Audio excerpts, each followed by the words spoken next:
সবাই এরকম করে আমার খেপাইতো যে হাফ লেডিস। তো কিন্তু ভাই আপনাকে দেখে কিন্তু এরকম মনে হচ্ছে না। ক্লাসের যে ক্লাসমেটরা ছিল ওরা একদিন সবাই মিলে প্ল্যান করলো কি যে আসলে আমার ভিতরে কি আছে ওরা দেখবে। তো ওরা 4-5 জন মিলে আমার হাত ধরে মানে আমার বাধ্য করছে। দেখতে শুনতে সুন্দর আছে, তো ওর সাথে তোর বিয়েটা দিয়ে দিই, বউ রাখতে পারবি তো, বিয়ে তো করছো। আপনি জিজ্ঞেস করতেন ওদেরকে যে বউ রাখতে হলে কি লাগে? না, আমি এটা জিজ্ঞেস করতাম না কখনো, আমি চুপচাপ থাকতাম। আমার মামাতো বোন যে আমার সাথে যার সাথে আমার বিয়ে কাবিন হয়েছে সে নাকি ঘরে আইসা আমার উপরে নাকি উঠছে, তো আমি নাকি মা কইয়া চিল্লে ওরে ধাক্কা দিয়ে ঘর থেকে বের হয়েছি। তুই ছেলে হবে, তুই বউ রাখতে পারলি কই? বাধ্য হয়ে ওঝা কবিরাজ যেটা বলে জেনে ধরছে, এরকম মাটির মধ্যে দাগ দিয়া আমারে বসাইছে। উনি আমাকে একটা ফু দিতেছে, আমি আরেকটা ফু দিতেছি। তখন উনি বলতেছে যে এটা অনেক খারাপ জেনে ধরছে। আমারও স্বপ্ন ছিল যে আমার সাথে অনেকগুলো বরযাত্রী থাকবে, আমার সাথে আমার বোন দুলাভাই আমার আত্মীয় স্বজন থাকবে, আমি বিয়ে করতে যাব এইভাবে। কিন্তু আমাকে চোরের মতো একটা চোর যেভাবে রাতের অন্ধকারে চুরি করে ওইরকম করে পুরাতন কাপড় চোপড় গায়ে দিয়ে আমি বিয়ে করতে গেছি। তো আমি বললাম আপনাদের তো সবকিছুই পছন্দ হয়েছে, শুধু একটা জায়গায় সমস্যা। তাহলে আপনারা এক কাজ করেন যে আপনাদের বাড়িতে যে হচ্ছে বড় ছেলে আছে বা আরো যারা মান্যগণ্য লোক আছে তাদেরকে পাঠানো, মেডিকেল টেস্ট করা হোক। চিন্তা করছেন অবস্থা। আসসালামু আলাইকুম প্রিয় দর্শক এবং শ্রোতা, আল্লাহ সর্ব অবস্থায় আমাদের সবার মঙ্গল করুন সবসময়ের মতো সেই প্রার্থনা করে শুরু করছি লাইফের একটি এপিসোড। আজকে যেই মানুষটি এখানে আছে তার গল্পে যাবার আগে আপনাদেরকে বলতে চাই, যদি এই অনুষ্ঠানে অংশগ্রহণ করতে চান দয়া করে আমাদেরকে ফোন করবেন। আমাদের ফোন নম্বর হচ্ছে 09639888877। এছাড়া আপনি চাইলে আমাদেরকে মেইলও করতে পারেন sharemystory24@gmail.com। কি নাম ভাই আপনার? মোহাম্মদ সাইফুল ইসলাম। সাইফুল ইসলাম। বয়স কত? বয়স 28। 28 বছর বয়স। জন্ম জেলা? জন্ম জেলা হচ্ছে গাইবান্ধা সুন্দরবন। গাইবান্ধা সুন্দরবঞ্জ। আমরা অনুষ্ঠানে শুরু করবার আগে সাধারণত আমাদের পার্টিসিপেন্ট থাকে তাদেরকে বলি যে এই অনুষ্ঠানে আপনার গল্পগুলো বলার পরে আপনার জীবনে বিভিন্ন নেতিবাচক প্রভাব পড়তে পারে। শুধু তাই না, আপনি আমাদের এই অনুষ্ঠানে আসার আগে একটা পেপারও সাইন করছেন যেখানে বিস্তারিত আপনি সজ্ঞানে স্বেচ্ছায় আপনার গল্পটা এখানে বলতে আসছেন এবং কেউ আপনাকে ইন্সপায়ার করেনি বা কেউ আপনাকে জোরও করেনি। হ্যাঁ, সবকিছু জেনে শুনেই তো এখানে গল্পটা বলতে আসছেন, রাইট? তো তার মানে আমরা গল্পটা নেওয়া শুরু করি এবং এই কথাটা আমি মাঝে মাঝে আপনাদেরকে মনে করিয়ে দিই বিশেষ বিশেষ গল্পে এই কারণে যে আসলে এখানে কিছু মানুষ আসেন শুধুমাত্র অন্যকে সচেতন করবার জন্য, নিজের আসলে জীবনের কিছুই পাওয়ার থাকে না। তো সেরকম একটা গল্প হয়তো বা আজকে আমি আপনাদেরকে শোনাতে যাচ্ছি। সাকিব ভাই শুরু করেন। আমার বাবা মায়ের প্রথম সন্তান। জি। আমার জন্মের পর সবাই খুশি, সবাই অনেক আনন্দে আমাকে নিয়ে। তো বুঝ হওয়ার পর দেখি যে আমি অন্যদের চেয়ে একটু আলাদা। কিরকম? আমার হাঁটা চলা, আমার কথাবার্তা একটু মেয়েদের মতো, বাকি আর 5টা ছেলে যেরকম হয় আমার ওরকম না। তো এটা আমি প্রথমে বুঝতাম না, মানুষ এটা সমাজের মানুষরা আমাকে বুঝাইতো। আচ্ছা। তাদের ব্যবহারে, তাদের কথাবার্তায় যে আমি অন্যরকম, কিন্তু আমি তো স্বাভাবিক। আমার কাছে তো এটাই ন্যাচারাল মনে হয়। হ্যাঁ, আমি স্বাভাবিক। তো তারা এরকম করতো। এটা কি বাপ মা সবই ভালো, তাহলে এটা কি হয়েছে?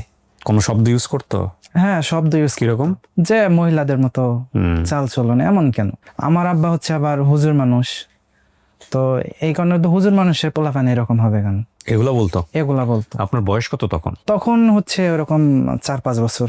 আপনি বুঝতেন না বিষয়গুলো? না, তখন তো বুঝতাম না এরকম, আমি তো স্বাভাবিক। 4-5 বছরের বাচ্চাকে আসলে বোঝা যায় যে কি ধরনের আচরণ করছে? আমার হাঁটা চলা নাকি অন্যরকম ছিল। আচ্ছা। তারপর কথাবার্তা ওরকম ছিল, যার কারণে ওরা এরকমটা বলতো। তো তারপর যখন আস্তে আস্তে আরেকটু বড় হই, মানে ছেলেরা আমাকে তাদের সাথে নিচ্ছে না, যে তুই তো মেয়ে, তুই মেয়েদের সাথে গিয়ে খেল। তো তাদের কাছে আমি মানে খেলতে পারতেছি না, তাদের কাছে যাইতে পারতেছি না। তো যখন মেয়ে আমার গ্রামের যে চাচাতো বা জ্যাঠাতো বোনরা থাকে তাদের সাথে যখন খেলছি, তখন তাদের বাবা মা বলছে যে তুই কি মেয়ে, তুই ছেলেদের সাথে খেলবি, তুই এখানে আইসত কে, এরকম করে বলে। তো ওখানেও খেলতে পারি না। বা এমনও হয়েছে যে আমি আমার মানে গ্রাম সম্পর্কে স্বাস্থ্য বোন একজন ছিল, তো ওর সাথে সবসময় খেলাধুলা করতাম। ওর আব্বা হচ্ছে আমাকে ওই দাবার দিত যে তুই এনে আইসত কে, তুই এনে আসবে কেন, তোর আর জায়গা নেই, এরকম করে আমাকে দাবার দিত। তো উনি দাবার দিত, বাড়িতে দৌড়ায় আসতাম। তখন আবার যখন উনি যাইতো ওর সাথে খেলতাম। তো উনি আবার মাঝে মাঝে আমাকে এটা বলতো যে সকালবেলা ওই কাজে বের হতো, যে কাঁদিনিয়া যেটাকে ভার বলে আমাদের ওখানে, তো ওইটা নিয়ে উনি আমাকে দাবার দিত, দিয়ে বলতো সকালবেলা যে কার মুখটা দেখলাম আজকের দিনটাই খারাপ যাবে। কে করতো এটা? ওটা আমার গ্রাম সম্পর্কে চাচা হয় একজন। তখন বয়স কত আপনার? 5-6 বছর। আপনার বাবা কি করতো? আমার বাবা তখন চাউলের ব্যবসা করতো। আপনি বড় সন্তান? আমি বড়। আপনি পরিবারে গিয়ে বলতেন না যে আমার সাথে কেন এরকম করে? তখন তো আমি ওইভাবে ওইটা বুঝতাম না, খুব একটা মন খারাপ হতো না ওই সময়, কারণ আমি তো বুঝি না। তো দাবর দিত, বাড়িতে দৌড়ে আসতাম, মা বলছে যে কি হয়েছে, আমি যে উনি হয়েছে আমাকে দাবর দিছে। কেন? যে ওনার মেয়ের সাথে খেলতেছি এই কারণে। তো উনি যে জিজ্ঞেস করেন তো যে শয়তানি করে ইয়া করছি, দুষ্টামি করছি, এরকমটা বলতে আর কি। তো পরবর্তীতে যখন আরেকটু বড় হলাম, ক্রিকেট খেলতেছে, আমি গেছি যে আমার জিজ্ঞেস করে তুই কি খেলবি, হ্যাঁ আমি খেলবো। না তুই তো এটা খেলতে পারবি না, তুই তো মেয়ে, তোর যে চিকন কোমর এটা ভেঙে যাবে, তুই এটা খেলতে পারবি না, আচ্ছা, তুই মেয়েদের কাছে যা। তো গ্রামের মহিলারা এরকম বলতো যে আমাদের ছেলে পেলেও তো আছে, তারা হাট বাজারে ঘুরে, পোলাপানের সাথে ঘুরে, তো সারাক্ষণ তো ঘরের মুরগি ঘরে বয়ে থাকিস। তো আমাকে তো ছেলেরাও খেলাতে নিচ্ছে না, মেয়েদের কাছে গেলেও মেয়েদের বাবা মা তারা এরকম করে বলতেছে। আমার একজন চাচি ছিল, তো উনি ছোটবেলার থেকে আমাকে কি মানুষ করছে, ওনার পোলাপান ছিল না। তো ওনার সাথে আর মার সাথে সবসময় ওনার আঁচল ধরে ঘুরতাম। তো গ্রামের চাচি জেঠিরা ওরা বলতো যে আমাদের আমাদের ছেলেও তো আছে। তো এরকম মা চাচি কি বলে না বলে এরকম হাঁ কইরা সব শোনে না। তো এরকম নির্লজ্জ বেহায়া যে মা চাচিরা কি গল্প করে এটা তুই শুনিস, এরকম করে বলতো। পরে আমাদের ওখানে একটা তৃতীয় লিঙ্গের একটা লোক ছিল, তো উনি আবার ওই যে টাকা পয়সা এগুলো উঠাইতো না, উনি আবার বিয়ের ঘটকালি টটকালি করতো। তো ওনার নাম হচ্ছে হাবিল। তো ওই নামটা আমাকে দিত, আমাকে হাবিল করে ডাকতো। সবাই মিলে হাবিল বলে ডাক। হ্যাঁ হাবিল। আমার যে নাম সাইফুল ইসলাম, এত সুন্দর একটা নাম, এটা একটা পর্যায়ে মানে হারাই গেল, আমাকে সবাই হাবিল বলে ডাকে। আর এই নামটার প্রতি যে আমার এত অ্যালার্জি ছিল যে শুনলে আমার পায়ে রক্ত মাথায় উঠে যেত। তখন পর্যন্ত আপনি জানতেন হাবিলটাকে? হ্যাঁ তখন জানতাম, আমি তখন এরকম 7-8 বছর বয়স, তখন জানতাম উনি ছেলেও না মেয়েও না। তা আমি তো একজন পরিপূর্ণ ছেলে মানুষ, আমি তো এটা জানি। তো ওই নামটা ধরে আমাকে ডাকতো যখন, তখন আমার মেজাজটা খুব গরম হয়ে যেত, হয়তো উল্টা পাল্টা বকতাম। তখন আবার বলতো কি যে তুই যে বকতেছিস তুই তো মেয়েদের মতো বকতেছিস, তো ছেলেদের মতো করে বকে, আমাকে বকা শেখাই দিত এভাবে বকি। তা আমার বকাটাও নাকি মেয়েদের মতো। তো এরকম করে বলতো, আমি হাট বাজারে যাইতে পারতাম না, রাস্তাঘাটে সবাই এরকম করে আমাকে খেপাইতো যে লেডিস আইতাছে। ছেলেরা বলতো আমার বয়সী যারা যে হাফ লেডিস। স্কুলে যাইতাম, স্কুলে স্যাররা বৈষম্য করতো, আমার জায়গা কোথাও হতো না হয়তো। কিন্তু ভাই আপনাকে দেখে কিন্তু এরকম মনে হচ্ছে না আজকে যে অবস্থায় আপনি আছেন, যদি আপনার মধ্যে আমূল কোনো পরিবর্তন না হয়ে থাকে, আপনাকে দেখে মোটেও আমার মনে হইতেছে না যে এইরকম হইতে পারে। হ্যাঁ আমার মধ্যে অনেক পরিবর্তন, আমার চেহারায় চাল চলনে সব পরবর্তীতে অনেক পরিবর্তন অনেক আসছে। পরিবর্তন আসছে। ওকে, আলহামদুলিল্লাহ। জি বলেন, তারপরে কি হয়েছে? তো পরে স্কুলে আমার তো প্রথম বেঞ্চে বসাই হতো না, সবাই গ্রুপিং করতো, তারা তারা তাদের মতো করে বসতো, আমার পিছনের বেঞ্চে আমি বসতাম। তো স্যার এসে বলতো যে তোর তুই কি সামনের বেঞ্চে বসতে পারিস না, তুই ভয় পাস? তা আমি কিছু বলতাম না। স্যাররাও এরকম বৈষম্য করতো, হয়তো একটু নানান অছিলায় আমারে মারার চেষ্টা করতো, মারতো, আমি এমন এমন করতাম, এটা ওনাদের দেখতে ভালো লাগতো। ওকে, মানে মেয়েদের মতো যেটা এরকম হ্যাঁ হয়, মানে মেয়েরা আর কি যেরকম করে, যেরকম তাদের মূল কথায় সার্কাসের যে চিড়িয়া থাকে না, ও হয়ে গেছে ওর কমিউনিটিতে একটা চিড়িয়া। তো এরকম করতো। তো একদিন স্যার আলোচনা করতেছিল, ইংলিশের টিচার, যে তোরা কি জাতীয় স্মৃতিসৌধ দেখছো? তা আমি তো অত বুঝি না, তখন 5-6-এ পড়ি। তো তখন আমি বললাম যে হ্যাঁ স্যার আমি দেখছি। তো কই দেখছিস? তা আমি বললাম যে আমাদের ওখানকার কথা, যে আমাদের সুন্দরগঞ্জ ওখানে দেখছি। তো উনি বলতেছে, বাকি ছেলেপেলেদের বলতেছে যে ওরা জুতা দিয়ে মার। কেন জুতা দিয়ে মারবো? আমি বলছি যে আমাদের সুন্দরগঞ্জে কোনো এক স্কুলে দেখছি আমি। তো উনি ওইটার কথা নাকি বলেনি, উনি সাভারেরটার কথা বলছে। তখন তো আমি জানতাম না যে ওইটা জাতীয় স্মৃতিসৌধ। তো একদিন বাড়িতে শীতের দিন, তো এই গ্রামের মানুষরা কিন্তু আগুন পোহায়, অনেক খেটটার দিয়া আগুন জ্বালায়, আর সকালবেলা আগুন পোহায়। তো আমি ওইখানে গেছি আগুন পোহাবার জন্যে। তো আমার পাশে চাচা জ্যাঠারা বই রয়েছে, আমি আর কি পাশে যা বসছি। তো দুষ্টামি করছি, পোলাপান মানুষ। তো উনি কিছু, উনি ওই আনসার বিড়ি না আবুল বিড়ি ওই সময় উনি খাইতো, উনি ওইটা দিয়ে ঠিক আমার এই জায়গাটায় ছেঁকা দিছে, এরকম করে ধরছে। এখনো আমার দাগ চিহ্নটা আছে এখানে। আমি তো চিল্লা উঠছি মা কয়া। তো আমাদের বাড়ির বাহিরে রাস্তার সাথে বাঁধঝাড়ের নিচে আগুন জ্বালাইছে। তো মা দৌড় দিয়ে বের হয়েছে, কি হয়েছে? আমি কই যে চাচা হয়েছে আমার বিড়ির আগুন দিয়ে আমার হাতে ছেঁকা দিছে। তো উনি খাড়ার উপরে, না আমি তো দেই নাই, ওই দুষ্টামি করতে যা লাগছে, কিন্তু উনি এইভাবে ধরে রাখছে আমার হাতে। অপরাধ কি? আমার অপরাধ আমার হাঁটা চলা, আমার কথাবার্তা ওদের ভাল লাগে না। ওদের ভাল লাগে না যে আমি এরকম করে কথা বলি কেন, এরকম কেন। তো কোথাও আমার কোনো ইয়ে নেই, হাট বাজারে যাই না। পরে আব্বাও বলতো যে হচ্ছে তুই এরকম করে ঘরে বয়ে থাকিস, মানুষের পোলাপন হচ্ছে হাট বাজারে ঘুরে একটু আড্ডা টাড্ডা দে, তুই যা আড্ডা দে। কিন্তু আমি তো, কেউ আমাকে নেয় না সাথে, আমি কার সাথে যা আড্ডা দেবো? মানে সবাই এরকম জ্বালাতন করতো। আমার ওই সময় আমার মাথাটার মধ্যে মানে এটা কাজ করতো যে আমি যদি জাদু জানতাম, তাহলে আমার জাদু দিয়ে আমি ওদেরকে ভ্যানিশ করে দিতাম, যে আমাকে এভাবে জ্বালাতন করে কেন। তো এগুলা সারাক্ষণ এই মানসিক প্রেশার মধ্যে ছিলাম, যার কারণে আমার লেখাপড়ার প্রতি কোনো মনোযোগ ছিল না। তো দিনকে দিন লেখাপড়া আমার খারাপ হয়ে যাইতেছে। তারপর আব্বা বলতেছে যে তোকে দিয়ে লেখাপড়া হবে না। তখন আমি 7-এ পড়ি। একটা দর্জির দোকান আমাদের দিয়ে দিল, যে এখানে দর্জির কাজ শিখ। মাদ্রাসা ছুটি হয় আপনার হচ্ছে 4টা বাজে। 4টার পর ওনার দোকানে যাই, ওনার একটু কাজকর্ম আর কি উনি যেটা দেখায় দেয় করে দিই। কোনো টাকা পয়সা দেয় না। তো ওখানে সকাল করে স্কুল যাই, আবার হচ্ছে বিকাল করে ওখানে কাজ শিখি। তো এরকম করতে করতে একটু হালকা পাতলা একটু কাজ শিখলাম। তো তারপর ওখান থেকে যখন আমি বাসায় ফিরি রাত 8টা-9টার দিকে, তখন কিছু ওই এলাকার কিছু ছেলেপেলেরা আমার সমবয়সী বা আমার বড় ভাইয়ের বয়সী যারা ছিল, ওরা রাস্তায় দাঁড়ায় থাকতো, মানে বাজে প্রস্তাব দিত। তো আমি তো তখন খুব একটা বুঝতাম না, যে এখন যেরকম বুঝি যে একটা ছেলে হয়ে কিভাবে একটা ছেলের সাথে এরকম বাজে প্রস্তাব দিতে পারে। আমার হাত ধরে, আর মানে বাজে কিছু প্রস্তাব দিয়ে বাজে কিছু করার করে। তখন আমি হাত আমার ধরে, হাত আমি করে আমি দৌড় দিয়ে পালাই। তারপরে তো আর ওখান থেকে রাত্রে ফিরতে পারি না পরের দিন থেকে। পরে আবার মাকে বলি কি যে আমার তো ভয় লাগে, তো আমি যখন আসার সময় হবে তুমি তখন ওই রাস্তায় একটু দাঁড়ায়ও। বাজার আমাদের বাড়ির থেকে ওইরকম 2 মিনিট সময় লাগে। তুমি পরের দিন থেকে কি করতাম, দর্জির দোকান থেকে বের হয়ে আমি হচ্ছে রাস্তা মাথায় এসে মা কয়ে চিল্লাইতাম। বাড়ির থেকে আবার মা 2-3টা ডাক দিলে শুনতো। তখন কি করতো, ওই যে কেরোসিনের বাতিগুলা, ওগুলা নিয়ে, আমাদের এলাকায় তখন কারেন্ট ছিল না, ওই বাতি নিয়ে বের হইতো। আমি তখন দৌড় দিয়ে যাইতাম।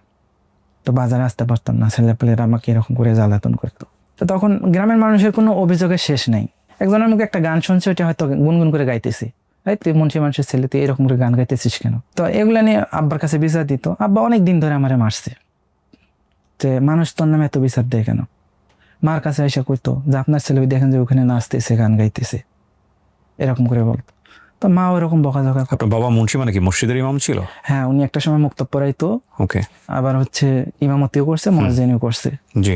তো গ্রামে আমার আব্বাকে সবাই মোটামুটি সম্মান করে। তো তারপর হচ্ছে আর একটু যখন বড় হই, ওই দর্জির দোকানে কাজ শিখি, ওভাবে তো যাওয়া আসা করি, মা রাস্তায় খাড়াই থাকি, কিন্তু আমি বাড়িতে যে বলতে পারি না যে আমাকে এইভাবে বিরক্ত করে। তো একটা সময় মা বিরক্ত হয়ে আমাকে খালি বলতো যে আমার তো আরো একটা বাচ্চা আছে, আমার ছোট বোন একটা ছিল, যে আমার তো আরো একটা বাচ্চা আছে, তাহলে ওর নামে তো এত বিচার দেয় না, তোর নামে এত বিচার আসে কেন? আর আমার ধরে মারতো। একদিন আমি গান গাইছিলাম, যে এরকম গানটা ছিল যে বাড়ি বাড়ি ফেরিওয়ালা ভাই বেড়াই ঘুরি ঘুরি, হাটটি পিয়াজ চুরি পড়ায় কত যত্ন করি, এই গানটা আমি গাইছিলাম। তো কেউ একজন শুনে যা বাড়িতে আমার মায়ের কাছে বলছে যে আপনার ছেলে যা দেখেন গান গাইতেছে আর নাচতেছে, এইরকম গান গাইতেছে, অশ্লীল গান, এটা নাকি অশ্লীল কোনো গান হলো, এরকম গান গাইতেছে দেন যা। আমি ঘরে ঢোকা মাত্রই মা কোনো রকমে নামাজ পড়ে সালাম ফিরায় আমারে ধরছে। পরে ওই দিন আমার মা আমাকে জুতা দিয়া হাত দিয়ে যেমনি পারছে অনেক মারধর করছে। পরে আমার চাচি আসছে দৌড় দিয়ে, আইসা আমার ওখান থেকে ফিরাইছে। ফিরানোর পর চাচির বাড়িতে নিয়ে গেছে। তো আমার মা বকতেছে যে এত মানুষ মরে, তুই মরিস না কেন? তুই যা মরবার পারিস না, গাড়ির নিচে পড়া বিষ খেয়ে মর, গলায় দড়ি দিয়ে মর। তুই যদি এখনই মরিস তাহলে ওই অমুকের দিকে মানে পুকুরে যাইয়া হচ্ছে আমি 7টা ডুব দেবো। আমার মা বলতেছে, প্রায় বলতো মা এরকম করে মানুষের অত্যাচারে মানুষ খালি আমার নামে এসে নালিশ করতো যে ওই নাচতেছে, এই যে গাইতেছে। পরে আমি না খেয়ে পরে শুয়ে পড়ছি, শুয়ে সারা রাত কাঁদছি। কান্দা পরে সকালবেলা উঠা বই নিয়ে আমি 8টা বাজে বই নিয়ে পরে মাদ্রাসা আসছি। মাদ্রাসা এসে ওইখানে বই রাইখা পরে আমি বের হয়েছি যে আজকে আমি মারাই যাব, এই নিয়তে বের হয়েছি। তো আমাদের ওখান থেকে হচ্ছে রেল স্টেশন প্রায় 4-5 কিলো। তো ওইখান থেকে আমার কাছে কোনো টাকা পয়সা নেই, আমি হেঁটে ওই জায়গা পর্যন্ত পৌঁছেছি, প্রায় 2-2.5 ঘন্টা খালি হাঁটছি। তো হাঁটার পরে ওইখানে আসছি, আইসা কোনো ট্রেন নেই, বসে রয়েছি। এই 1টা বাজে দেখি আমার ফুফাতো ভাই ওই রেল স্টেশনে আমার খুঁজতে গেছে। ওনারে দেখা আমি দৌড় দিয়ে পালাইছি, লাইনের 2 পাশে যে জঙ্গল থাকে জঙ্গলের মধ্যে পালাইছি। তো জঙ্গলের মধ্যে পালায়া ওখানে আসি, পরে 3টার দিকে ট্রেন আসছে। তো আমি না ওই বয়সে আমি ট্রেন দেখিনি কখনো বাস্তবে, হয়তো বা মানে কোনো টিভির মধ্যে বা বইয়ের পাতায় দেখছি, কিন্তু বাস্তবে আমার দেখা হয়নি। তো আমার নিয়ত ছিল যে আমি ট্রেনের নিচে কাটা পরে মারা যাব।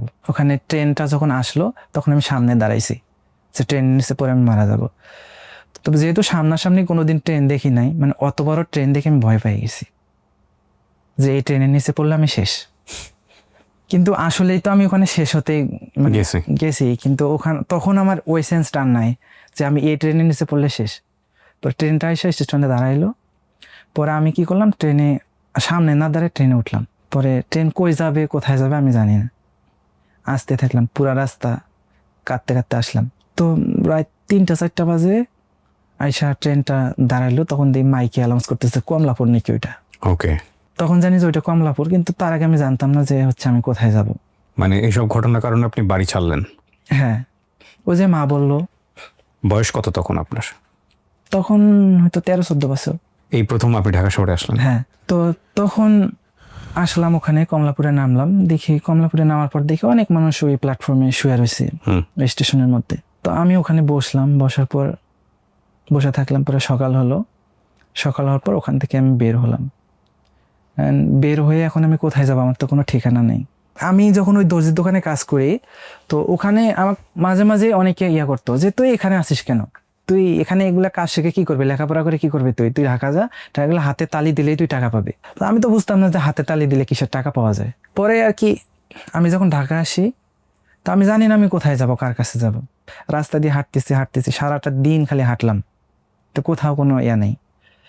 তো তারপরে 1টা-2টার দিকে, দুপুর 1টা-2টার দিকে দেখি যে একটা দর্জির দোকান। তো ওখানে যায় ওই দর্জির যে বারান্দার যে মানে খুঁটি, ওটা ধরে খাড়াই রয়েছি। তো ওখানে দর্জিটা আমাকে জিজ্ঞেস করতেছে কিছু বলবা।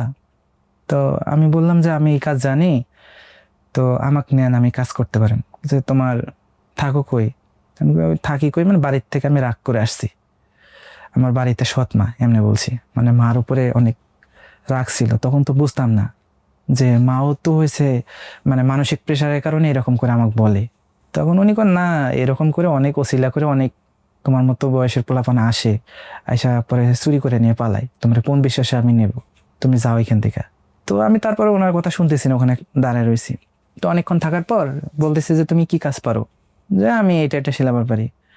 আচ্ছা তাহলে তুমি এই 2টা সেলোয়ার আছে, সেলাও দেখি কিরকম পারো। পরে 2টা সেলোয়ার দিছে, আমি সেলোয়ার 2টা সেলাই করছি। সেলাই করার পর উনি বললো যে হচ্ছে খাও নাই কিছু, না আমি কালকের থেকে তো কিছু খাইনি। আসার পর একটু ভাত দিছে, একটু ভাত, একটা মাছের মাথা সহ একটা দিছে।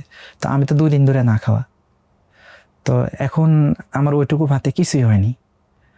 পরে উনি ভাত টাত খাওয়ায় আমার হাতে 20 টাকা দিয়ে কয় এখন যাও। আমি বললাম যে আমি কোথায় যাব, কয় যে এখানে তো থাকার জায়গা নেই, এখানে তুমি কই থাকবা। পরে উনি ওখান থেকে আমার বের করে দিল, আবার বলছে যে তুমি কালকে এসো আবার। পরে টাকা 20টা নিয়ে এখন আমি কি করব, এখন কোথায় যাব। এখন আবার ভাবলাম যে কমলাপুরে দেখছে অনেক মানুষ শুয়ে আছে পাগল, ওখানে যায় রাতটা কাটাই দেব। তো ওখানে হাঁটলাম আবার কমলাপুরের উদ্দেশ্যে, কিন্তু আমি যে কোথা দিয়ে কই গেছি আমি তো জানি না।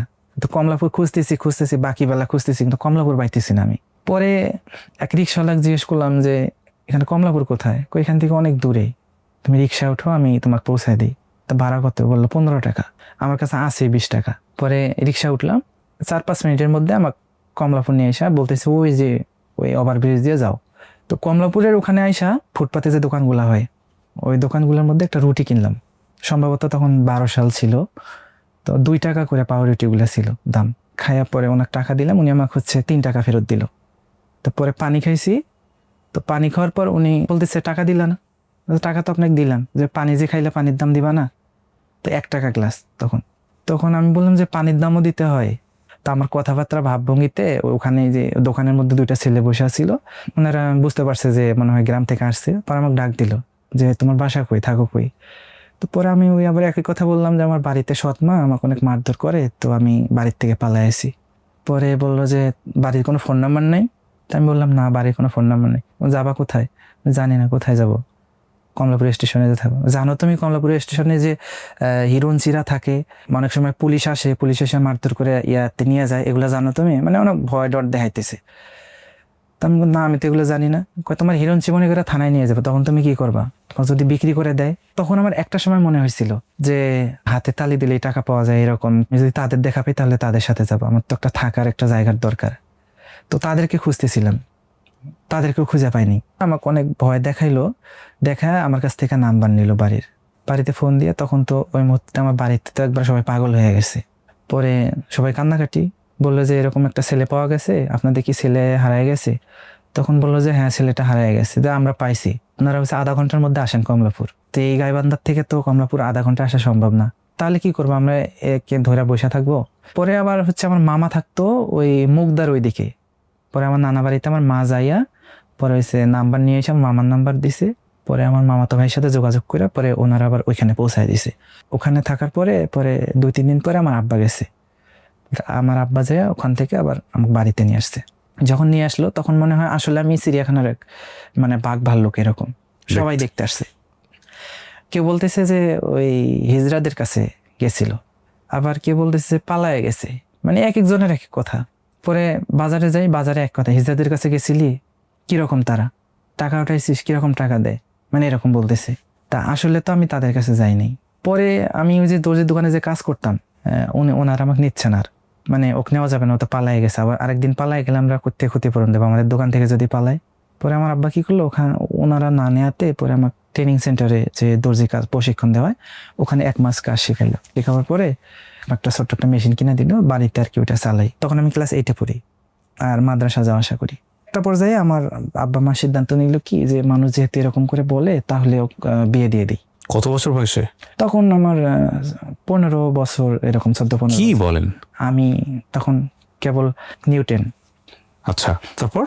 আমার আবার ওই অন্য এখনকার বর্তমান যে ছেলেপেলেরা ওই রকম আমার বুদ্ধি জ্ঞান ছিল না। আমি তো এমনি মানসিক প্রেশারের মধ্যে সবসময় ছিলাম, আমি ওইরকম তেমন কিছু বুঝতাম না। মা বলতেছে আমি কিছু বলি না। তারপর বলতেছে যে আমার মামাতো বোন আছে, নাম হয়েছে, দেখতে শুনতে সুন্দর আছে, তো ওর সাথে তোর বিয়েটা দিয়ে দিই, তখন তো মানুষ কিছু বলবে না। পরে আমি কিছু বললাম না। পরে দেখি মামার কাছে ফোন দিল, মামা থাকে ঢাকায়। আমি যে মামার বাসায় হারানোর পরে করলাম, ওই মা বলতেছে যে ভাই আমি একটা কথা বলতে চাই। তো বলো, কি বলবা? মামা বলতেছে যে তোমার মেয়ে দিয়ে আমার ছেলের এরকম কাবিনটা করে রাখতে চাই। তখন মামা হাসতেছে যে আমি তো রিক্সা চালায় ভাত খাই, আমি তোর ছেলের সাথে বিয়ে দিলে আমি কিছু কিন্তু দিতে পারবো না, মামা এরকম বলতেছে। তা মা বলতেছে যে না, কিছু দেওয়া লাগবে না, শুধু মেয়েটা দিলেই হবে। পরে মামির সাথে কথা বললো, মামিও ওইভাবেই বলতেছে। নিজে থেকে একটা মেয়েকে অনুভব করতেন আপনার জীবনে? বয়স কত তখন? তখন ক্লাস 10-এ পড়ছেন? ক্লাস 10-এ 14-15 বছর বয়স। না, 14-15 বছর বয়সে এক ধরনের ফিলিংস তৈরি হয় কিন্তু মেয়েদের আমার জন্য। মানে ওই রকম কোনো ফিলিং ছিল না যে এখন তো বর্তমানে 5-6 এর ছেলেপেলেরাও হয়তো রিলেশন করে, কিন্তু আমার তো ওইরকম ছিল না। ওকে, ফাইন। আমার তো মানসিক মানে একটা প্রেশার ছিল, সবাই Exactly. সব চারদিক থেকে করতো, যার কারণে আমি ওই দিকটা যাইতেই পারিনি। আমার ওই সময়টা মনে হইতেছে যে হয়তো বিয়ে হলে, বিয়ে কি বা বিয়ে এগুলো আমি বুঝতাম না, কিন্তু বিয়ে হলে আমাকে মানুষ এটা বলবে না, আমি এইটা শুধু বুঝতাম। তো মা যেহেতু বলতেছে বিয়ে হলে, তখন হয়তো বা আর কেউ কিছু বলবে না। তো পরবর্তীতে নাকি মামি, আমরা সেটা জানতাম না, মামি নাকি মামা বললো না ওক দিয়ে তো মেয়ে বিয়ে দেওয়া যাবে না, আমার 2টা মেয়ে আছে, তাদের জামাই কত সুন্দর, ও দেখতে ভালো না, এরকম মেয়েদের মতো কথা বলে, মেয়েদের মতো চলাফেরা, মানুষ কি বলবে, ওক দিয়ে বিয়ে দেওয়া যাবে না। পরে মামা বলছে যে না ভাগ্নে হচ্ছে আমরাই তো কোলে পিঠে মানুষ করলাম, তো একটু কথা ওইরকম করে বলে, কিন্তু ও তো হচ্ছে অন্য কিছু না, ছেলে মানুষই তো। তো যাই হোক মামিক ম্যানেজ করছে। পরে ওরা ঢাকার থেকে আসলো, আসার পরে একদিন গোপনে, মানে কেউ এটা জানবে না, আমার নানা বাড়িতে যায় 80,000 টাকা দেড় মহরে কাবিন করা হলো। মেয়ের বয়স কত? ওর বয়সও আমার থেকে ওইরকম 2-2.5 বছরের ছোট হবে। এর আগে দেখা হয়েছিল ওর সঙ্গে আপনার? কথাবার্তা হতো মেয়েটার সঙ্গে কখনো? না, এমনিতে ভাই বোন হিসেবে। ভাই বোন হিসেবে সম্পর্ক ছিল? জীবনে কোনোদিন তাকে ওই চোখে দেখছেন? না না না। জি। তো কাবিন হওয়ার পর ও ওদের বাড়িতে থাকলো, আমি আমাদের বাড়িতে আসলাম। 2-3 দিন পরে, যেহেতু বাড়ির পাশাপাশি ছিল, কেমনে কেমনে আমাদের এলাকার মানুষ জানতে পারলো যে ওর সাথে ওর বিয়ে কাবিন হয়েছে। তো তখন আমার আব্বাকে জিজ্ঞেস করে যে তোর ছেলের নাকি অমুক এক দিয়ে বিয়ে দিছিস। তা আমার আব্বা বললো যে কে বলছে, আমি জানি না, আপনারা কেমনে জানেন? তা কয় যে শুনছি সবাই বলা বলি করতেছে। আমাকে বলে যে তোর নাকি বিয়ে কাবিন হয়েছে, বউ রাখতে পারবি তো, বউ থাকবো তো, তুই এটা কাজটা ঠিক করিস নাই, এত সুন্দর একটা মেয়ে, আপন মামাতো বোন, জীবনটা মেয়েটা নষ্ট করে দিলি তুই। লোকজন আপনাকে বলে? আমাকে বলে যে আমি নাকি ওর জীবনটা নষ্ট। গ্রাম অঞ্চলে যে এই কথাগুলা, এগুলার কোনো প্রকার এক ধরনের ফিল্টারিং টিল্টারিং কিছু না, একদম ডাইরেক্ট হিট, কোনো বাঁচ বিচার নাই, সোজা বাংলা যেটা বলে। ধরেন কারো কোনো আচরণে কোনো ধরনের কিছু আপনার মনে হয়েছে, আপনি একদম ডিরেক্টলি ওইটা বলে দিবেন। এরপরে ওর ইম্প্যাক্টটা কি দাঁড়াইলো চিন্তা ভাবনাও করেন না গ্রামের লোকজন। এটা চরম সত্য। গ্রামের লোকজন মনে করে এটাই কালচার। আসলে এই ধরনের বুলিং যে একটা মানুষের জীবনটাকে শেষ করে দিতে পারে। তারপর এরকম করে যেখানে যাই, দোকানে বলে যে বউ রাখতে পারবি তো, বিয়ে তো করছো। তা আমি তো কিছু বলি না, আমি কি উত্তর দিব? আপনি জিজ্ঞেস করতেন ওদেরকে যে বউ রাখতে হলে কি লাগে? না, আমি এটা জিজ্ঞেস করতাম না কখনো, আমি চুপচাপ থাকতাম। মানে এই প্রশ্নগুলো যখন করতো তখন আপনি প্রশ্নগুলোর উত্তর নিজের মধ্যে কি খুঁজতেন আসলে? উত্তর আমি তো জানি যে আমি একজন ছেলে মানুষ, ওইটা আমার মাথায় ইয়া উঠতো, কিন্তু আমি যেটা বলবো ওই রকম কিছু কোনো ইয়ে একটা ছিল না? বলবো। তো এরকম করে যখন সবাই বলতো, তো তারপর মামা বাজারে, একই বাজারে আমরা বাজার করতাম, মামারাও যে বাজারে বাজার করে আমরা ওই বাজারে বাজার করি। এলাকার যে হচ্ছে আমার চাচা জ্যাঠারা আছে, হেরাই আবার আবার আমার মামাকে বলতো যে ভাইজান মেয়েটার জীবন কিভাবে নষ্ট করে দিলেন, আপনার মেয়ে কই আর ওই ছেলে কই, তো এই ছেলে দিয়ে কিভাবে আপনার মেয়ের যায়, আপনি মেয়েটার জীবন নষ্ট করলেন, এখনো সময় আছে। তো মামা বলে যে হচ্ছে ভাগ্নের তো হচ্ছে আমরা কোলে পিঠে করে মানুষ করলাম, তাহলে আপনারা কেন এই সমস্ত বলেন, মামা এরকম করে বলতো। এরকম মামা শুনতে শুনতে একটা পর্যায়ে মামা বলল যে না, ওখানে হবে না। মাকে বলল যে তোর ছেলে এরকম, তোর ছেলে এরকম, নিজের ভাস্তি কিভাবে জীবনটা তুই নষ্ট করে দিলি। তো মা বলতেছে কিভাবে জীবন নষ্ট করে দিলাম, যে আশেপাশের মানুষ সবাই এরকম করে বলে। আশেপাশের মানুষ বলুক, কিন্তু তুমি তো জানো যে আমার তো, তোমরাই তো মানুষ করছো। তো একদিন আমি দোকানে গেছি, আমার চাচা হয় দোকানদার, তো একজন আমাকে বলতেছে যে হচ্ছে আমার মামাতো বোন যে আমার সাথে, যার সাথে আমার বিয়ে কাবিন হয়েছে, সে নাকি ঘরে আইসা আমার উপরে নাকি উঠছে, তো আমি নাকি মা কয়ে চিল্লে ওরে ধাক্কা দিয়ে ঘর থেকে বের হয়েছি। এটা নাকি কেউ একজন আমার পাশের বাড়ির চাচা যায় ও দোকানে বলছে। তো এটা আমাকে বলতেছে, মানে ওরা তিরস্কার করে বলতেছে যে এরকম নাকি তুই করছিস, এরকম করতেছে আর হাসতেছে। তা আমি তো ওখানে মানে বকতেছি ওদের। তারপরে একটা পর্যায়ে ওখানে ঝগড়াই লেগে গেল, মা আব্বা সবাই গেল, পরে যায় ওখানে এই বাজারের মধ্যে ঝগড়া এগুলা নিয়ে। তারপরে এগুলা অনেক ইয়া হওয়ার পরে তারপর মামা একটা পর্যায়ে কি করলো, মেয়েটার অন্য জায়গায় ওরা ইয়া করে নিয়ে বিয়া দিয়ে দিল। ও, তার মানে আপনার সঙ্গে বিয়েটা হলো না? না। কাবিন হওয়ার পরেও আপনার সঙ্গে, কাবিন তো বিয়ে হয়ে যাবে। হ্যাঁ, কিন্তু ওর সাথে আমার হচ্ছে মানে ভাই বোনের সম্পর্কই ছিল। তারপরে ওনারা যখন মেয়েটাকে অন্য জায়গায় বিয়ে দিয়ে দিল, তখন আমাকে আবার ইনসাল্ট করা শুরু করলো গ্রামের সবাই, যে ওর তো বিয়ে হয়ে গেল, তুই বিয়ে করিস না কেন, তুই যদি ছেলে হবি তাহলে বউ তো রাখতে পারলি না, তা বিয়ে করে আবার দেখা। মানে বাজারে যাই সেখানে এরকম বলে, রাস্তা দিয়ে যাই তখন সেখানে এরকম করে বলে, তুই তুই ছেলে হবি, তুই বউ রাখতে পারলি কই, বউ তো গেল। তো এরকম করে সবাই যখন বলে, শুনতে শুনতে আমি একটা পর্যায়ে বাড়ির থেকে বের হওয়া বন্ধ করে দিলাম। তখন সারাক্ষণ শুধু মাথার মধ্যে শুধু এগুলা চিন্তা ভাবনাই আমি করতাম। একদিন বাড়িতে ঢুকে ঘরে ঢুকবো, আমি নাকি ঘরে যখন ঢুকবো তখন নাকি সাপ কই আমি মানে চিল্লায় উঠে ওখানে অজ্ঞান হয়ে গেছি। পরে বাড়িতে মা ছিল, আমার খালা আসছিল ওই দিন, আয়সা আমারে ধরছে, পরে দইরা পরে যখন আমার জ্ঞান আসছে তখন নাকি আমি হয়েছে শুয়ে আছি এরকম করে, মানে চায়া রয়েছি, মানে আমার চোখের পলক পড়ে না। ডাক্তার নিয়ে আসলো, ডাক্তাররাও কিছু বুঝতে পারতেছে না। তো অনেকে বলতেছে ওরে তো হচ্ছে মানে ভূতে বা জেনে ধরছে এরকমটা, যেহেতু সাপ কয়ে চিল্লাইছে তাহলে হয়তো ভূত জেন এরকম কিছু একটা হবে। তারপর অনেক কবিরাজ নিয়ে আসলো।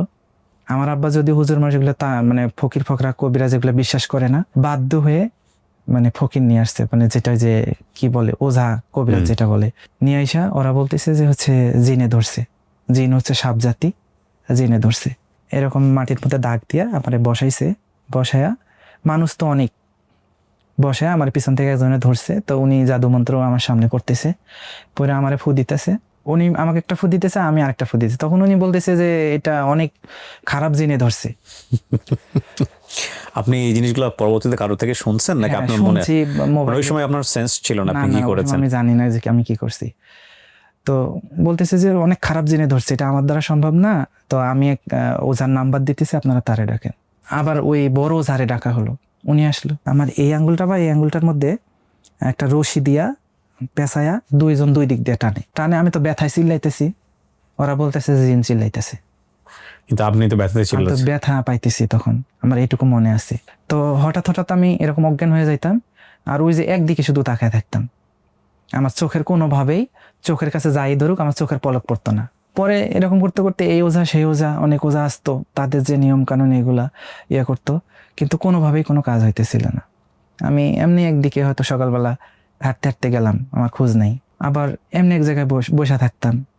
তো এরকম করতে করতে একটা পর্যায়ে আমার একজন গ্রামের একজন চাচা, তো উনি আমার আব্বাকে রাগ হয়েছে যে তুমি কিভাবে এগুলা বিশ্বাস করো যে ওঝা কবিরাজ দিয়ে ছেলেটা জীবন নষ্ট করতেছো, তুমি ডাক্তারের কাছে নিয়ে যাও না কেন। ডাক্তারের কাছে নিয়ে যাওয়ার পর ডাক্তার সবকিছু শোনার পর উনি আবার বললো যে এখানে হবে না, আপনারা রংপুর নিয়ে যান, আমি ডাক্তারের ঠিকানা দিতেছি, ওখানে নিয়ে যান। নিয়ে যাওয়ার পরে ওখানে উনি আবার কি জানি কি আমাকে বললো, তো আমি না আমার ভিতরে যা মানে যে ইয়াগুলো আমার যে সমস্যাগুলো হয় ওনাকে কেন জানি আমি বললাম। মানে এমনিতেই তো আমি কথাবার্তা বলি না, চুপচাপ থাকি বা আবল তাবল পাগলামি করি, কিন্তু ওখানে যাওয়ার পর কেন জানি আমি ওনার সাথে কথা বলার পরে আমি সুস্থ হয়ে গেছি। তারপর উনি হচ্ছে অনেক টেস্ট লিখে দিল অনেকগুলা, পরে ওই টেস্ট করানোর পর ওই রিপোর্ট দেখা উনি বললো যে ওর মাথার রগ আস্তে আস্তে চিকন হইতেছে, ওর মানসিক সমস্যা হয়েছে, মানে মানসিক প্রেশারের কারণে। পরে উনি যখন এরকম করে বলার পরে উনি ওষুধ টষুধ লিখে দিল। পরে ওষুধ নিয়ে বাড়িতে আসলাম। এই যে ওষুধ খাইয়া আমি রাইতে ঘুমাইছি পুরা 7-8 দিন, আমার কোনো সেন্স নাই, শুধু ঘুম আর ঘুম। এই 7-8 দিন আমি এত বড় একটা মানুষ, আমার মা পেশাব পায়খানা সবকিছু আমার মা করছে। তো তারপর 7-8 দিন পর আবার আমাকে ওই ডাক্তারের কাছে নিয়ে গেছে। তারপর হয়তো ওষুধের মাত্রা একটু কমায় দিছে। তারপর আর কি আমি আস্তে আস্তে একটু সুস্থ হইতেছি। তো তখন ওই মুহূর্তে মানুষ বলতেছে যে ওগুলা নাটক করতেছে, এগুলা কিছুই না। কিন্তু ডাক্তার বললো যে হচ্ছে ওর মাথার রগ আস্তে আস্তে চিকন হয়ে যাইতেছে, ওর মানসিক সমস্যা হয়েছে, মানসিক প্রেসারে। আব্বা চাইতো যে সবসময় বন্ধু বান্ধবের সাথে আড্ডা দেই, সবসময় হচ্ছে হাট বাজারে ঘুরি, আব্বা এটা চাইতো। কিন্তু আমি তো হাট বাজারে মানে যাইতে পারতাম না মানুষের টিজের কারণে। হ্যাঁ, তো তখন আমার আব্বা বললো কি যে হচ্ছে আর হাট বাজারে যাওয়ার দরকার নেই বা রাস্তাঘাটে যাওয়ার দরকার নেই, ঘরেই থাক। তখন আমাকে আমার বোন জামাই ও কি করলো, ওর কাছে একটা টাচ ফোন ছিল, ওইটা আমাকে দিল। কি দিল? Touch phone. Touch phone? জি, ওকে। ওই সময় তো টাচ ফোন একটা দিল যে আপনি এটা দেখেন আর হচ্ছে ঘরে শুয়ে থাকেন, বাইরে যাওয়া লাগবে না।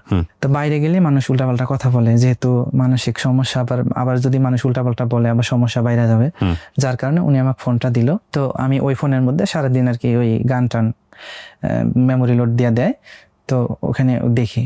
তো বাড়ির থেকে বের হই না, মানুষে উল্টাপাল্টা বলে, যার কারণে। তো পরে এরকম আস্তে আস্তে সুস্থ হলাম। সুস্থ হয়ে যখন বাড়ির বাইরে বের হই, সবাই এক কথাই বলে যে বউ থাকলো না, এগুলা হুদা নাটক করে, ইয়া করে। তখন আবার বাড়িতে এসে বলি যে আমাকে অমুক এটা বলছে, তমুক এটা বলছে। তখন মা আবার ঝগড়া লাগাই দিত যে আমরা নাটক করি, তামাশা করি, টাকা পয়সা তো আমাদের যাইতেছে, মানুষের তো যাইতেছে না, আপনারা কেন এরকম করে বলতেছেন? এরকম করে ঝগড়াঝাটি করতে পারে। একটা পরে যায় আমাকে আব্বা কি করলো যে ঠিক আছে তাহলে ঢাকা যাও, গ্রামে যেহেতু মানুষ এরকম করে বলতেছে। পরে আসলাম ঢাকায় আইসা ওখানে কিছুদিন থাকলাম। যেহেতু বাপ মায়ের একটাই ছেলে, ওরাও থাকতে পারতেছে না আমাকে ছাড়া, আমিও এখানে নতুন আসছি ঢাকায়, থাকতে পারতেছি না। 7-8 মাস এখানে গার্মেন্টসে চাকরি করার পর আবার বাড়িতে গেলাম। তো বাড়িতে যাওয়ার পর আবার ওই একই সবার জ্ঞান নিয়ে যে বিয়ে করিস না কেন, বয়স তো হয়ে গেছে, এখন বিয়ে কর, তুই যে ছেলে হবি তাহলে বিয়ে করে দেখা। তারপর আবার আব্বা কি বললো যে আচ্ছা এবার তো বয়স হয়ে গেছে 16-17 বছর, তাহলে বিয়ে দিয়ে দিই। পরে আবার মেয়ে দেখা শুরু করলো। মেয়ে দেখে আসি, মেয়ে পছন্দ হয়, বা মেয়ে বা আমাদের বাড়িতে আসে, আইসা আমাকে পছন্দ করে, বাড়িঘর সবকিছু পছন্দ করে। রাস্তা যখন মানুষে জিজ্ঞেস করে যে ছেলে কিরকম, তো মানুষ খুব সুন্দরভাবে ভদ্রভাবেই বলে যে ছেলের মা ভালো, ছেলে ভালো, ছেলের বাপ, সবকিছুই ভালো, শুধু ছেলের সমস্যা আছে, আপন মামাতো বোন সে সংসার করতে পারেনি, এরকম করে বলে। পরে তারা ফোন দিয়ে নিষেধ করে দেয় যে হবে না। তো এরকম করতে করতে অনেক মানে 50টা মেয়ে দেখা হয়েছে, ওই একই অবস্থা। বিয়েগুলো ভাঙায় দেয় আমার পাশের বাড়ির চাচা, পাশের বাড়ির চাচি, এরাই আবার আমাকে শোনায় বলে যে শুধু বাড়ি ঘর থাকলেই হবে, বউ রাখার মতো তো ক্ষমতা থাকার। এটা তো হলো সামাজিক প্রতিবেশ। ভালো লেগেছে কাউকে পছন্দ হয়েছে, কাউকে মনে ধরেছে, নাকি ওই ফিলিংসটাই ছিল না? না, ফিলিংসটা ছিল যে আমি বিয়ে করব বা আমার সংসার হবে, এই ফিলিংসটা ছিল। কিন্তু মেয়েদেরকে ভালো লাগতো? হ্যাঁ, মেয়েদেরকে ভালো লাগতো। ওকে, ফাইন। হ্যাঁ, তারপর কি হলো? তো তারপর মেয়ে দেখা শুরু করলো। তো মেয়ে ওইভাবে 50টা মেয়ে দেখলো, তারপরেও ওই একই অবস্থা, সবাই বিয়ে শুধু আমার ভাঙায় দেয়। তো পরে ততদিনে তো আপনি বুঝে গেছেন যে আপনার অ্যাটিটিউডের মধ্যে ছেলে মেয়ে আর মেয়েলি ব্যাপারের একটা মানে ইমব্যালেন্স মিশ্রণ আছে। তো এটা নিয়ে কি ওই সময়টাতে নিজের থেকে কোনো ডাক্তারের কাছে যাওয়া বা কোনো কিছু করা কি করছেন? আপনার ফ্যামিলি থেকে করছেন? আমি যাই নাই, কিন্তু মানুষের কথাবার্তা ইয়াতে আমি একটা সিনেমার মধ্যে দেখছিলাম যে শাবনূর বলতেছিল যে সিঁদুর খাইলে যে হচ্ছে গলা নষ্ট হয়ে যায়। তো আমি একদিন সিঁদুর খাইছিলাম। কেন? যে যাতে আমার গলাটা মানে নষ্ট হয়ে যায়, মানে আমি যেন এরকম করে কথা যেমনই হোক, কিন্তু আমি যেন মেয়েদের মতো কথা না বলি। আপনার ধারণা ছিল আপনি মেয়েদের মতো কথা বলেন? হ্যাঁ। কিন্তু আপনার তো মেয়েদের মতো কথা মনে হচ্ছে না। তখন হয়তো একটু ছিল, তখন তো বয়স কম ছিল, ছোট মানুষের গলা এমনি মেয়েদের মতো হয়, আমার তো একটু আছেই। তো তখন আমি কি করছিলাম, সিঁদুর খাইছিলাম। সিঁদুর খাওয়ার পর মুখটা অনেক লাল হয়ে গেছিল, মা ইচ্ছা মতো দিয়ে মারছে। মা তো জানতো না যে আমি কি কারণে। এই আমাদের জেনারেশনের মায়েরা যে কোনো কিছু হলেই শুধু মায়ের। আরে বাবা, মার তো সবকিছুর ওষুধ না, ছেলে মেয়েদেরকে বোঝাইতে হয়। হ্যাঁ, সবসময় বোঝানো যায় না, ধৈর্য ধরতে হয়। বাট আমার কেন জানি মনে হয় আমাদের একাডেমিক পড়াশোনাতে যেসব সাবজেক্ট আমরা পড়ি সেগুলো আমাদের জীবন নির্মাণে খুবই কম ভূমিকা রাখে। এটা আমার আসলে বিশ্ববিদ্যালয় পড়াশোনা, একাডেমিক পড়াশোনার উপলব্ধ জ্ঞানের আমার কাছে মনে হয় যে একটা মানুষের কাছ থেকে তো সোসাইটি আউটপুট নেয় না, সে মানুষটা যখন বড় হয়ে যায়, একটা গাছ যেরকম বড় হয়ে ফল দেয়, একটা মানুষও তো এরকম পরিণত বয়স শেষে সমাজকে কিছু দেয়। তো একটা মানুষ যখন সমাজকে কিছু দেবে, তার আগে যে প্রিপারেশন মানুষের, তার একাডেমিক লেখাপড়া থেকে তার জীবনের সবচেয়ে গোল্ডেন টাইমটা সে ওখানে দেয়। এর বিনিময়ে সে একাডেমিক্যালি যা শেখে তার 1%ও আমার মনে হয় না তার প্র্যাকটিক্যাল লাইফে সে কাজে লাগে। বরং এই ছেলেকে যদি শেখানো হইতো, বা এই ছেলের মা যদি জানতো, বা আমাদের সমাজের মারা যদি জানতো যে কিভাবে সন্তান পরিচর্যা প্রপারলি করতে হয়, সেটার উপরে পড়াশোনা। কিংবা একটা ছেলে যদি জানে যে কনজুগাল লাইফটা আসলে কতটা ডিফিকাল্ট হতে পারে দুজন মানুষের ইমব্যালেন্স অ্যাটিটিউডের কারণে, সেটার উপরে পড়াশোনা, যেগুলো আমাদের জীবনে কাজে লাগে। তা না আমরা পড়ি ফিলোসফি, যে ফিলোসফির বয়স ধরেন আরও 2000 বছরের পুরনো, এটা আমাদের জীবনে কোন কাজে লাগে? আমরা পড়ি পিথাগোরাস, আমরা পড়ি অমুক টমুক। হ্যাঁ, আমি ডেফিনেটলি স্পেশাল ফিল্ডে তো ডেফিনেটলি কাজে লাগে, বাট এটা আমাদের সার্বজনীন মানে ব্যক্তিগত জীবনে কোথায় কাজে লাগে? আপনি সার্বজনীন ব্যক্তিগত জীবনের যে ব্যবহারিক বিষয়গুলো আছে বা যেখানে থটফুল বিষয়গুলো আছে সেগুলোকে মিট আপ করেন, তারপরে আপনি আরও স্পেশাল রিসার্চের জন্য আরও বেশি পড়াশোনা করেন, সেটা ডিফারেন্ট লাইনে পড়াশোনা করবেন আপনি, সেটা আপনার হয়তো ব্যক্তিত্ববোধ গঠনে সাহায্য করবে। কিন্তু এই যে আমাদের সমাজে এত বেশি বেসিক সমস্যা শুধুমাত্র না জানার কারণে, প্রপারলি সন্তান কীভাবে মানুষ করতে হয় সেটা নিয়ে তো রীতিমতো একটা বিস্তর সাবজেক্ট হইতে পারে। আপনার সন্তানকে কীভাবে মানুষ করবেন সেটা তো সবারই পড়া উচিত, বাবা মা বোথ। নাই, আপনি দেখেন একাডেমিক্যালি কোথায় সাবজেক্ট না, আপনার এসএসসি লেভেলে, ইন্টার লেভেলে কোথাও নাই। ইভেন বায়োলজির মধ্যেও আমি যদি বলি যে প্রপার সেক্সুয়াল নলেজ, সেটারও যে মানে আপনাকে প্রপারলি জ্ঞানটা দেবে, সেটা নিয়েও অনেক ধরনের বিতর্ক আছে। এবং সেটাও অনেক সময় ওই যে আমি শুনি এরকম যে ক্লাসে এরকম হয়েছে যে ওই চ্যাপ্টারটা তোমরা বাড়িতে পড়ে নিও। তো এগুলো আসলে আমাদের এখন অনেক বেশি পরিমাণে কনসার্ন। আমি মনে করি এগুলো নিয়ে আমাদের কথা বলা উচিত। আমাদের ছেলেমেয়েরা বা আমাদের সমাজ জীবনে, পারিবারিক জীবনে যে জিনিসগুলোতে আমাদের প্রপার নলেজ থাকা উচিত, সেগুলো আমাদের একাডেমি থেকে আসা উচিত। তো আমাদের জেনারেশনের মায়েরা বুঝতো শুধু মায়ের, মানে একটা এদিক ওদিক হবে তো মায়ের ওপর কোনো ওষুধ নাই। তো সেটাই হয়েছে ওর জীবনে, এবং সেটার ইম্প্যাক্ট ভালো হয় না আসলে। জি, তারপর তো আমি ওটা সিনেমার মধ্যে দেখছিলাম যে শাবনূর কোন একটা ছবির মধ্যে বলছিল যে সিঁদুর খেয়ে আমার গলাটা আমি নষ্ট করে ফেলবো। তো আমি ওই সিনেমা দেখা ওই আর কি যে সিঁদুর খাইলে গলা নষ্ট হয়, তাহলে তো আমি সিঁদুর একটা কিনে আমি সিঁদুর খাইছি। সিঁদুর খাওয়ার পর আমার মুখটা লাল হয়ে গেছে, মা মায়ের দিছে যে এগুলা কি ধরনের পাগলামি। কিন্তু মা তো জানতো না যে আমি গলা নষ্ট করার জন্য খাইছি। এখন বিয়ে হচ্ছে না, তারপর আমি কি করলাম, মানে বিয়েটা ওই সময় যে আমার জীবনে কি ইম্পর্টেন্ট ছিল, মানে চারদিক থেকে মানুষ বলতেছে যে বিয়ে করিস না কেন। তখন আমার ফুফাতো ভাই সহ চর এলাকায় গেলাম মেয়ে খুঁজতে, একটা খাতা একটা কলম নিয়ে, মানে যেমন ওই যে এনজিওর লোকগুলা যেভাবে আর কি বাড়ি বাড়ি গিয়ে হচ্ছে মানে বিভিন্ন জিনিস এনজিওর থেকে আসে, তো ওইভাবে ইয়া করলাম যে কিশোরী মেয়েদের হচ্ছে আমরা একটা লিস্ট করতেছি। তো আমার ধারণা ছিল যে চরের মেয়েরা কিশোরী মেয়েদের উপর জরিপ চলছে, আলটিমেটলি সেটা মিন করে see this is the impact। ওই চরের যে মেয়েগুলা হয় ওদেরকে বিয়ে করা সহজ। হ্যাঁ, ওরা আর কি হচ্ছে আমাদের মানে উঁচা জায়গায় আর কি, যেটা কাইম বলে, এদিকে ওরা মেয়েদের হচ্ছে বিয়ে দেয়, মানে এত কিছু ওরা বাছ বিচার করে না। তো যার কারণে আমরা হচ্ছে ওই কিশোরী মেয়েদের একটা জরিপ নামে এটা আর কি ওদেরকে বলে আর কি ইয়া করতেছি যে কোন বাড়িতে কোন মেয়ে আছে ফোন নাম্বার নিয়ে আমি প্রয়োজনে তার সাথে হচ্ছে কথাবার্তা বলে একটা মানে প্রেমের একটা সম্পর্ক ইয়া করে আমি নিয়ে আসবো। তখন কি আপনি জব টব কিছু করেন? তখন ওই যে আমি সেলাইয়ের কাজ করি। তখন আমার ভর্ত ভাই সহ ওই রকম মানে গেটআপে গেলাম। তো যাওয়ার পর হচ্ছে বাড়ি বাড়ি জিজ্ঞেস করতেছি আপনাদের বাড়িতে কি 15-16 বছরের এরকম 17-18 বছরের মেয়ে আছে? হ্যাঁ আছে, যাদের বাড়িতে আছে নাম ফোন নাম্বার এরকম নিলাম। তো নেওয়ার পর সবাই দেখি যে তার বাপের নাম্বারটা করে সবাই দিছে, মেয়ে আর কেউ ফোন ধরতেছে না। ওখানেও ইয়া করলাম, ফেল মারলাম। তো তারপর মা একটা সময় বলে যে তুই ঢাকা যা গার্মেন্টসের মেয়েরা হচ্ছে, গার্মেন্টসে অনেক মেয়ে পাওয়া যায়, তুই গার্মেন্টসে বিয়ে শাদী কইরা যখন ছেলে মেয়ে হবে তখন গ্রামে আসিস, গ্রামের মানুষ তোর বিয়ে হইতে দিচ্ছে না, তো এখন কি করবি? তো একটা পর্যায়ে সিদ্ধান্ত নিলাম যে বিয়ে তো মানুষের জীবনে সবকিছু না, বিয়ে আমি করবোই না, আমার বিয়ে যখন হচ্ছে না করবোই না।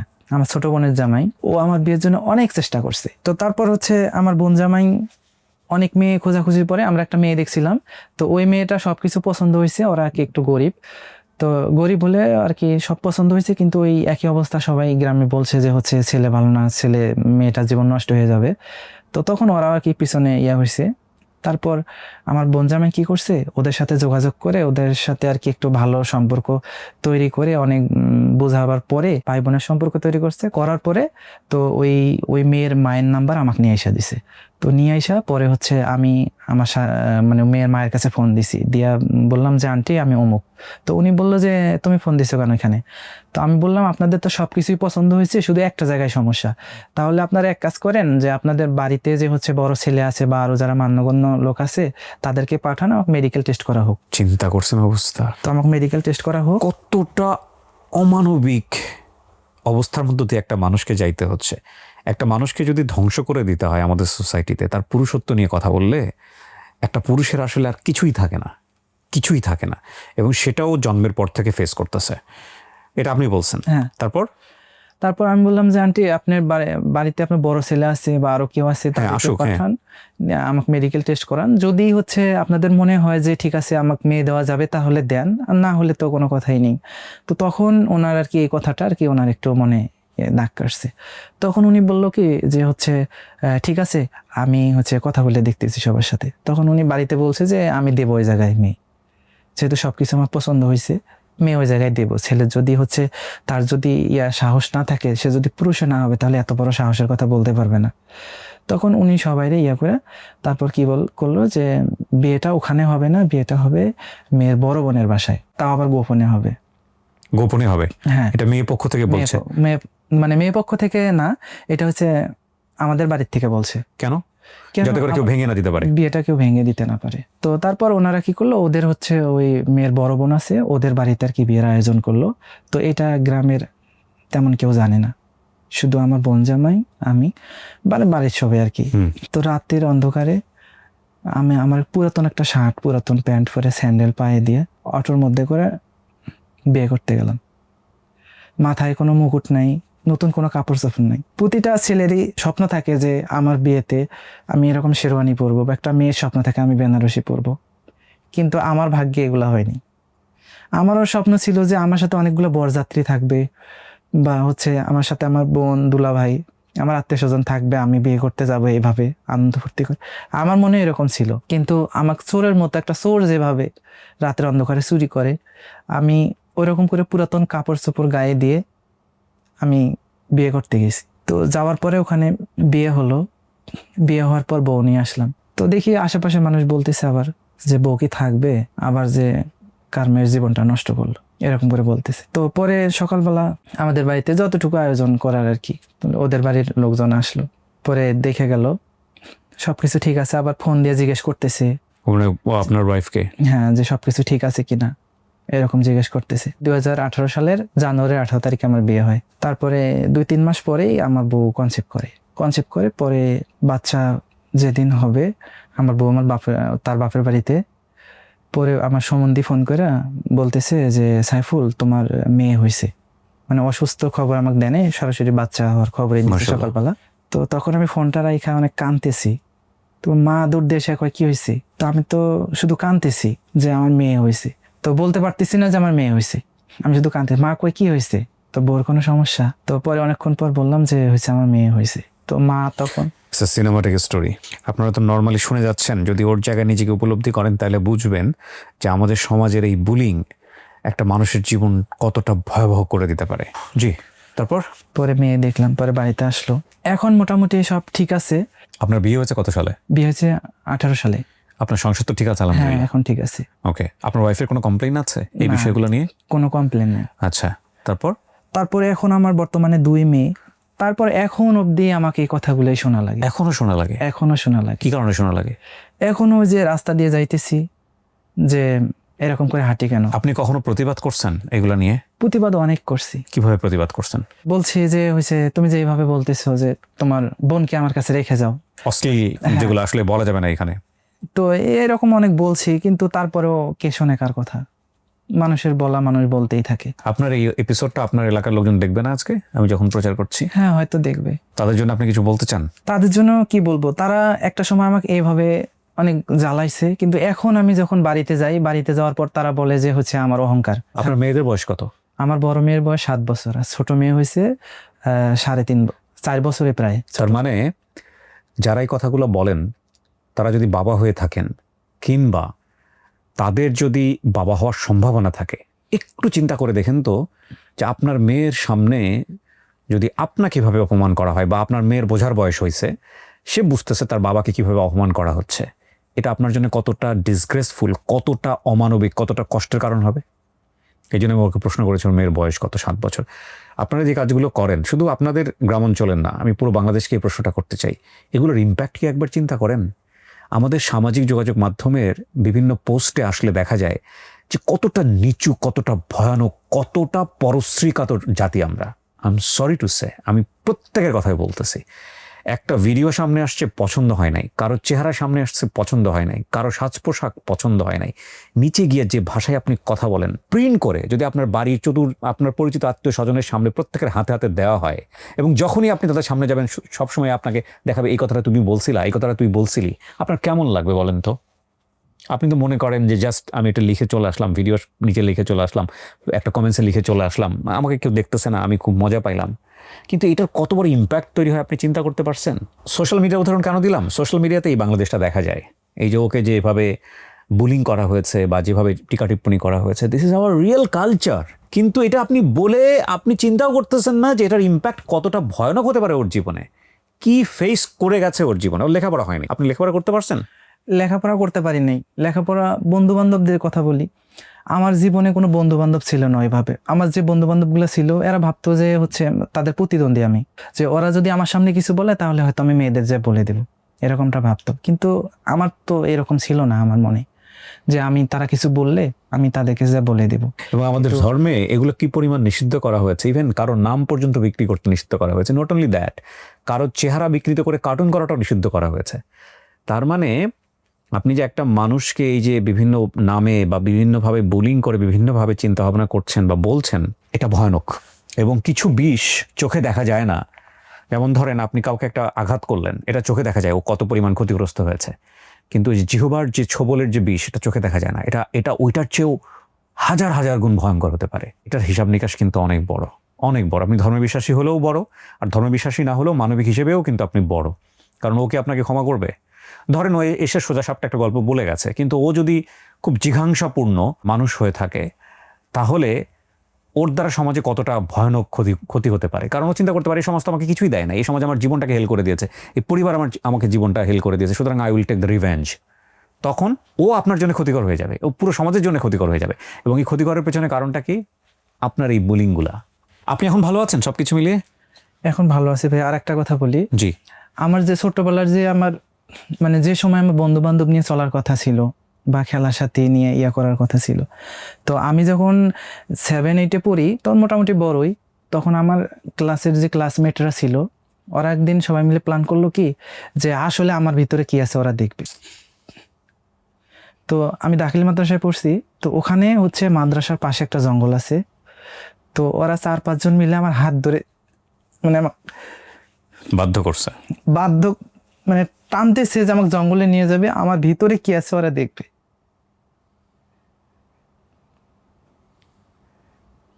আসলে ও সুস্থ মানুষ, বুঝতে পারছেন? যারা এগুলো করছেন তারা অসুস্থ। এবারে আঙ্গুলটা আমি জানি না কার দিকে গেল, আপনি একটু আপনার জীবনের সাথে মিলায়ে দেখেন যে আপনি কখনো একজন মানুষ যে আমার মতো না, তাকে দেখে যে মনোভাবটা পোষণ করেন, সেই মনোভাবটার দিকে আঙ্গুলটা গেছে কিনা। আল্লাহ আপনারে বানাইছে, আল্লাহ ওরে বানাইছে, আল্লাহ আরো 10 জনরে বানাইছে, আল্লাহর ইচ্ছা মতো বানাইছে। আপনি কে ভাই তার দিকে আঙ্গুল তোলার, তাকে অন্য চোখে দেখার? তাহলে তো আপনি আল্লাহর সৃষ্টি নিয়ে প্রশ্ন করছেন। এগুলা কইরেন না, ঠিক আছে?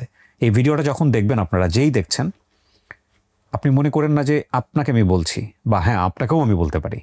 কারণ এই মানুষটা যদি আপনার মধ্যে থাকে, যে একজন মানুষ খুবই স্বাভাবিকভাবে আমাদের সোসাইটিতে বড় হচ্ছে, তাকে আমরা অস্বাভাবিকভাবে দেখছি, 10 জন মিলে দেখছি, আপনার কথার দ্বারা সে দংশিত হচ্ছে, আপনার আচরণের দ্বারা দংশিত হচ্ছে। ডেফিনেটলি এর হিসাব খুব ভয়াবহ। এবং আপনি মনে করেন না আপনি ভালো থাকবেন, কারণ ও যদি ওই যে বললাম জিঘাংসাপূর্ণ হয়েও আপনাকে ভালো থাকতে দিবে না। এটা করেন না। এবং আজকে যে ছেলেটা গল্প এখানে বলে গেল, ওকে দেখে কিন্তু ওরকম মনে হয় না, হয়তো ওর জীবনের একটা সময় ছিল ওরকম, কিন্তু এই সমাজে অসংখ্য মানুষের গল্প এটা। প্রতি মুহূর্তে তারা বিভিন্নভাবে ডিপ্রাইভ হয়। সো ডোন্ট ডু দিস, ঠিক আছে? এটা করবেন না। ইভেন আপনার চোখের যে চাহনি, সেই চোখের চাহনিও আরেকজনের জন্য অস্বস্তির কারণ হতে পারে। অ্যান্ড ডেফিনেটলি আপনি এটা জানেন।